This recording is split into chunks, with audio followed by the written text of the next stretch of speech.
In this video, we will present most of the available options of the View menu. You can find the View options on the View icon of your main toolbar or on the View menu. The options are the same in both sources, so we will describe them based on the View icon. When you click on this icon, it shows a list of different ways with which you can change the way a design is viewed. The very first option is called Stitches.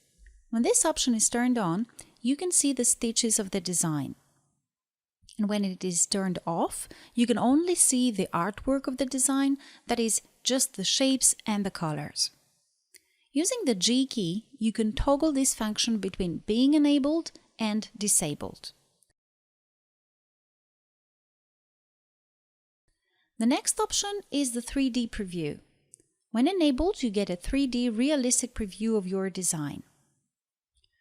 When 3D preview is off, the stitches appear like thin computer-generated lines. The 3D preview can also be switched using the P hotkey. When 3D preview is off, you can choose to have a view of the stitch points. These little round spots are the actual stitch points. Another useful option is the thickness view. When enabled, you can see all areas of the design where stitches overlap, as well as how many times this happens in an area. The darker a color appears, the more overlapping there is, whereas green areas do not have any overlapping at all. As you see here, orange and red colors reveal multiple overlapping.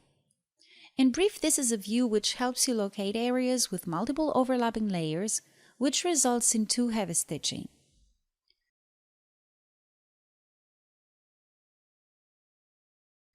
When in 3D mode, you may also select the direction of the light under which you see a design. Click and drag on this light globe to adjust how you see the design. This in turn changes the outcome of the 3D preview. In the following section, you can enable or disable the view of some tools that help during the designing and editing process. These tools are Grid, Guidelines, and Hoop.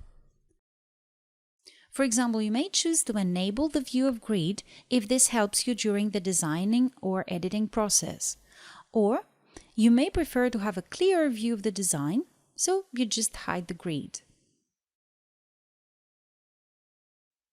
Likewise, you can enable or disable the view of the guidelines. This is how it is having the guidelines on, and see how easily you can hide them.